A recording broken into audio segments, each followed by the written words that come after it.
Today I come in search of a canal and a pub and some lunch, and I also talk about Christmas.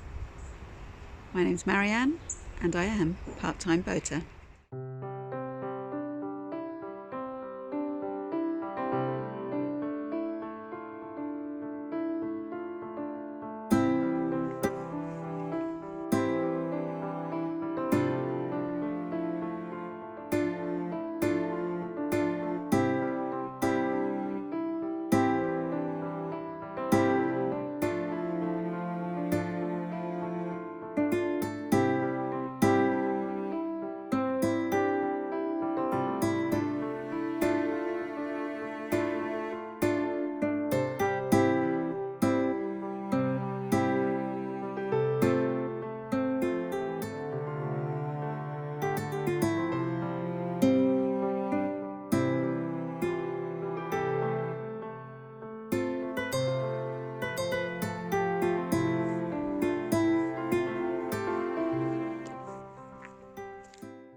So this is the approach to the canal. This is the bridge that crosses the canal.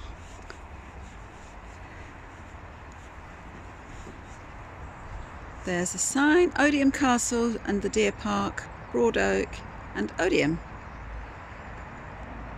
And here we have the canal.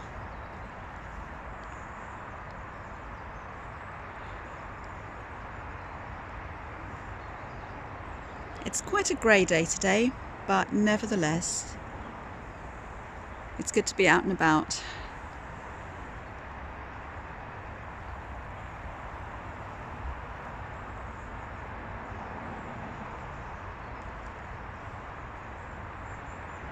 Looks very pretty.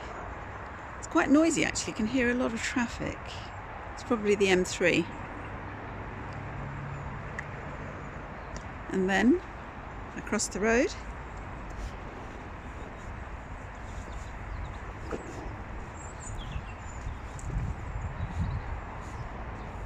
there seems to be the wharf over there, or a winding hole. Looks like it might be a winding hole actually.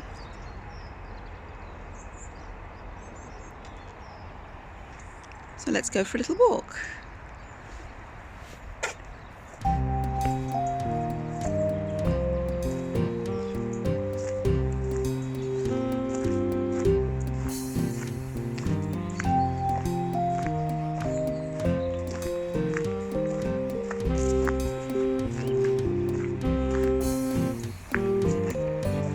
Quite a nice picnic area over here with some picnic benches, and through there is the canal side parking. You can just see some cars in there.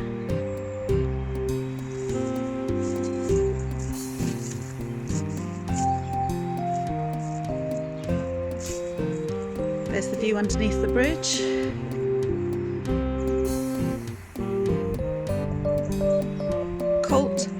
Bridge, it says. I don't think it's got a number on it actually, it just says Colt Hill Bridge.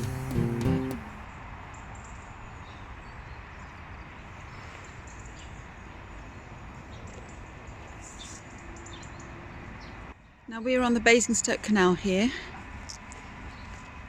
and that's exactly where I am. And I've done a couple of videos about the Basingstoke Canal, joining onto the Way navigation. I'll put links to those at the end.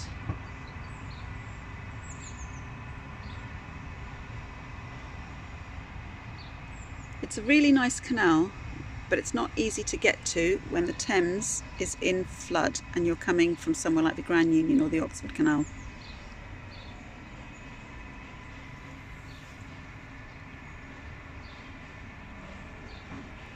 And did you know,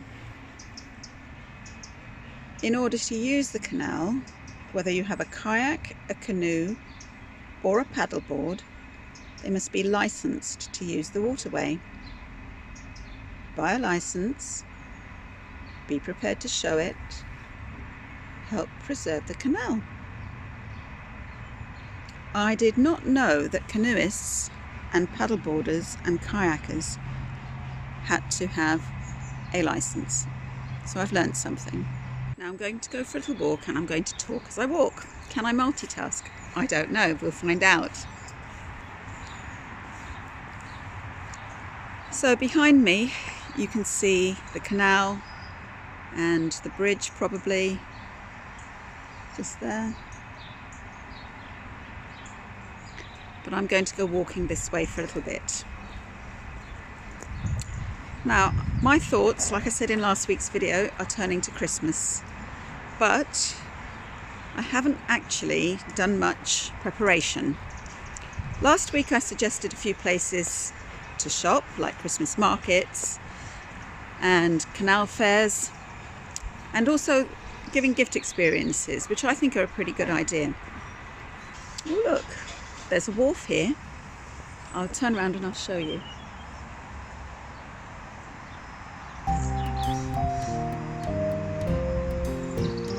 These are all the day hire boats, I guess.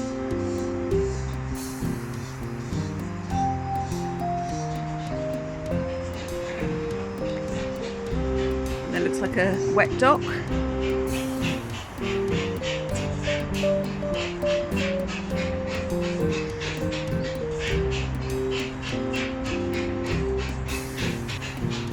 And lots of canoes. Oh yes, Galleon Marine, that's who it is.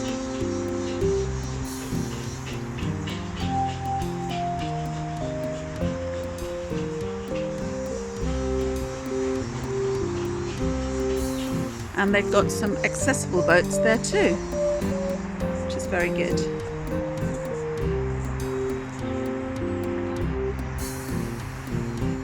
My thoughts are turning to Christmas, but I haven't done too much preparation yet. And my dilemma, what is it? Well, I have been trying for a very, very long time to declutter my house, and living in a small space like a narrowboat shows me that you can't really have too much in the way of big things on the boat. Now Peter's got quite a large sculpture there, and when it comes to Christmas, we only get a very small tree, and that sits out on the well deck because there really isn't a lot of space for a tree inside a boat. So here is the dilemma. What do you get as a gift for family and friends that live in small spaces? Maybe family or friends who have a lot of things and you don't want to add to it. So my thinking is that whatever you get has to be fairly small, maybe, and also serve a practical purpose. Either it gives you joy to look at, or it does something, or it makes you feel good. So here's the bridge that I'm going to go under.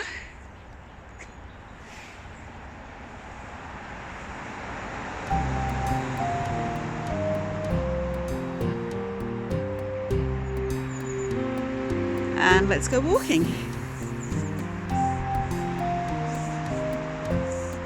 No special artwork on this bridge, or underneath this bridge I should say, but it is quite a wide road. You can see it's quite a big road.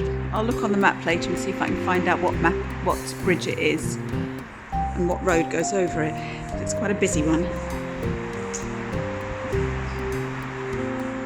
So thinking about gifts and things, I was wondering about things that create an ambience, maybe, that makes it really nice to sit in the space that you're in.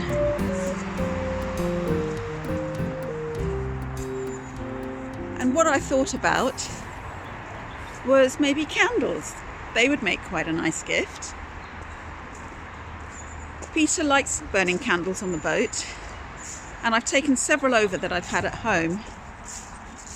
But those are things that they serve a purpose, they give you light, they create a really lovely ambience, and also give a nice aroma to the space, because a lot of them are scented.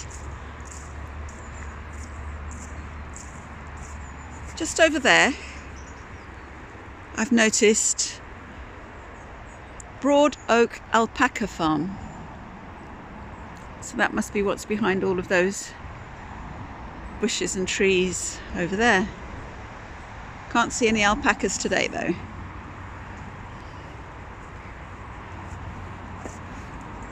So, ambience, that means candles. It could mean extra lighting, such as lamps or LED lights or fairy lights and things. Now, I bought some really funky lights last year which create patterns all over and they flash and do all sorts of things. My son's not a fan of them, but I really like them, and I've even got them up in the house now before decorating because they were easy to hand. So they create a really nice atmosphere. But twinkly lights, fairy lights, they create a really nice atmosphere inside a space, and in a small space, small lights are pretty good. So I will show you examples of the kinds of lights I'm talking about and see whether you concur. Do let me know in the comments below if you agree with my suggestions, or let me know some suggestions of your own. Something to create an ambience is what I'm thinking about this time. So that's the first gift idea, something to create ambience. I've just mentioned lighting, but if you can think of anything else, let me know in the comments. Okay, what else might you give as a gift for someone living in a small space? I suppose there are storage ideas that you could give. Back of door storage, cupboard storage, the under shelf storage like I showed in one of my previous videos that went underneath the dinette. So there's those sorts of things. Not very exciting maybe, but if a person is short on space, they may actually appreciate it as a gift. I know that I would, particularly if I'd mentioned to a friend or family member that that's the sort of thing I was looking at. I would be very, very grateful to receive that as a gift. So that's a practical item. I'm just going to show you this view. I am walking towards a beautiful autumn setting and I want to share it with you. Have a look at this.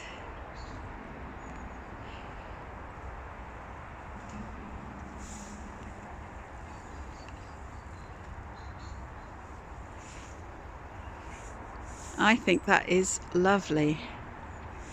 So I'm going to talk to you as I'm walking towards that view, because I think you might prefer looking at that than at me. And all the reflections on the water, they look beautiful.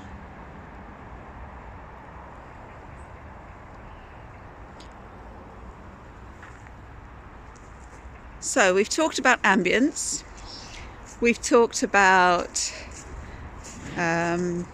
storage solutions. Now, storage solutions could be boxes and crates and tubs and things. They are beautiful, some of them. You can get them in wicker, in straw, plastic, lots of different styles, and they all serve a purpose, and they all look, or they can look, beautiful. Just sharing this view through the trees with you. It's almost like a secret oasis. Very nice.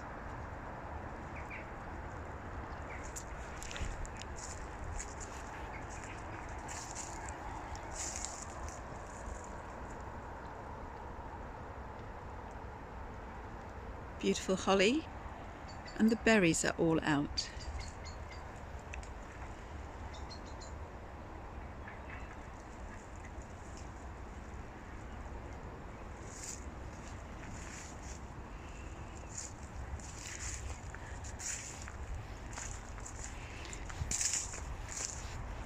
So what else could you give to somebody that lives in a small space? You can give personal items such as jewellery, if that's something that your loved one or friend would wear. Jewellery is always an option. But what if the person doesn't wear jewellery? Maybe they're into tech. Well, you could get something like a Bluetooth speaker, and some of them come with lights, so they might be quite nice. There's also things like disco balls, but they might create an atmosphere if a person happens to like that sort of thing. That would be good. The water here doesn't look too deep. I can just about see through the water to the bottom. Now if I'd fallen into this, I'd have just been able to stand up. I wasn't so lucky.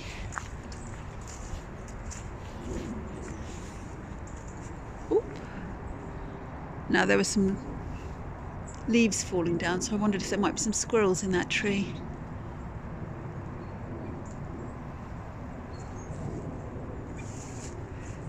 But there are, however, some swans up there. Just two. Don't know if I'll walk down as far as that though.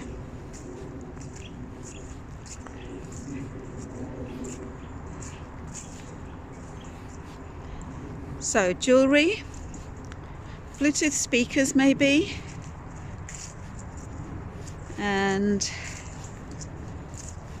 mirrors. Now that's something that you may not have on the boat or in your small space. And mirrors, actually, thinking on it, mirrors are very good for creating more space, or the illusion of more space. So that would be very nice. I saw some really nice mirrors in B&M stores just yesterday, so maybe I'll show those to you and see what you think. Well, now here you might be able to see how clear the water is. Just looking down through.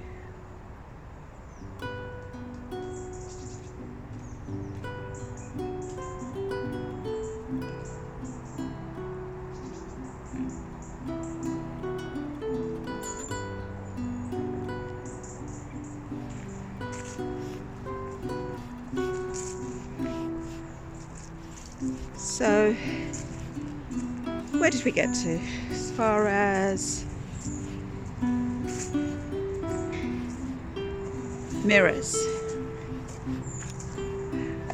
Actually, looking at the surface of the water reminds me of mirrors. I mean, it looks like you're looking into a double sky because you can see the reflections of the trees and there's clouds above. And then when you look up, there you can see the clouds. You can see all the falling leaves.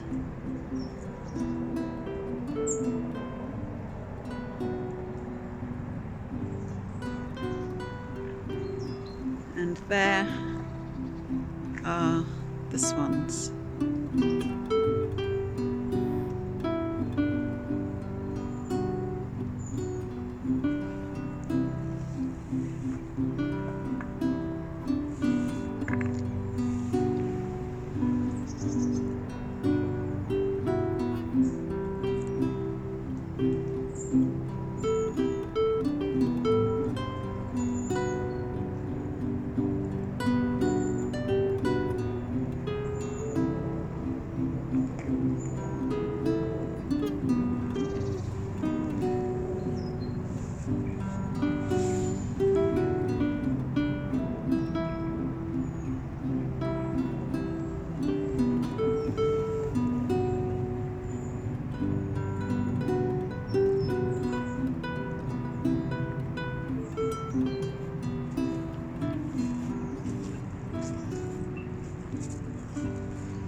don't know what those berries are, but they're very nice and bright.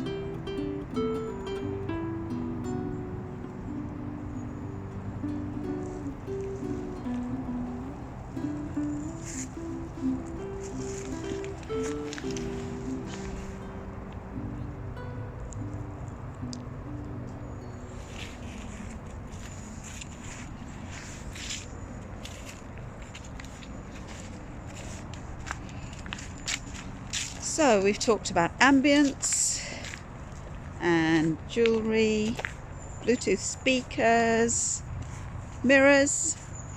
Mirrors create a really lovely effect, especially if you put them all together or several of them together. They look pretty and they reflect the light, and they therefore may make your space look and feel more spacious. I think that's a pretty good idea actually, mirrors. And the other thing, of course, is that they go on a wall.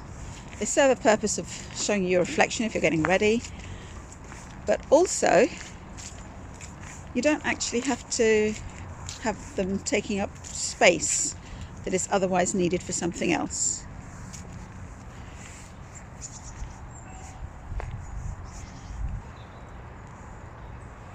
What else might be a good gift for someone who doesn't have a lot of space?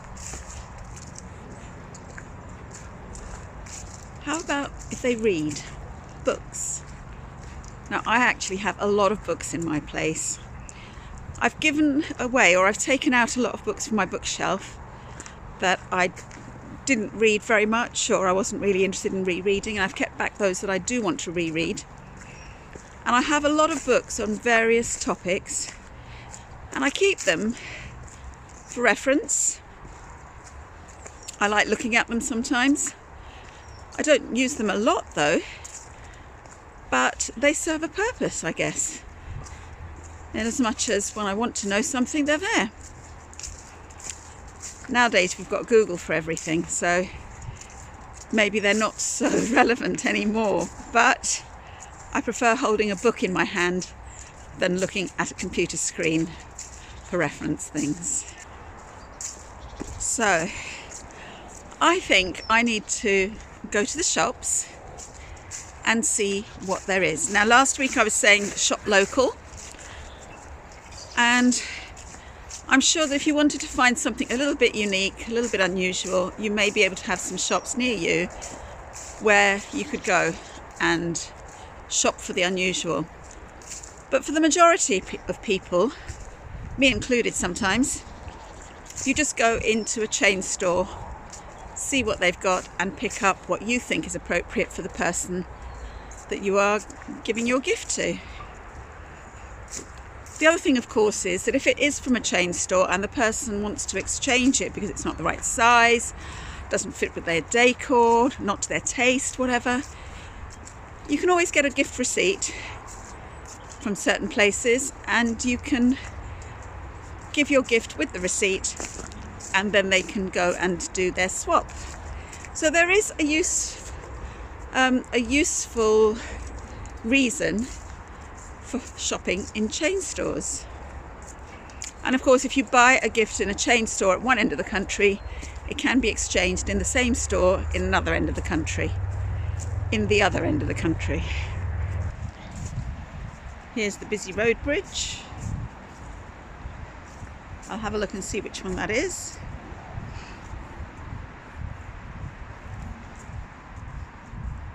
And here we are going back the way we came. I'm getting out of breath now, can you hear?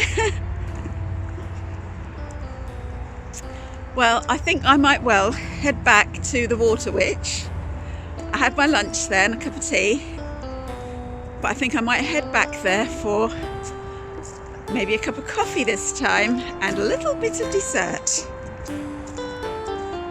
And I'll take a picture of it and show you what I am having. So I'm going back to the pub for a coffee and a dessert if I've got time. See what the time is and then go for it. And here we are, back at the pub, the Water Witch.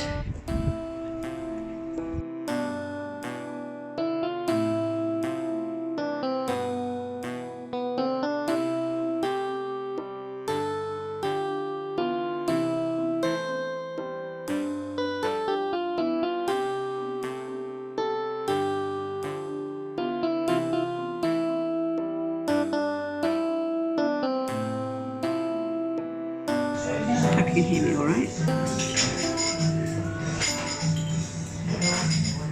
I hope you enjoyed this week's video, a walk down the canal talking about Christmas and seeing what I had in the pub.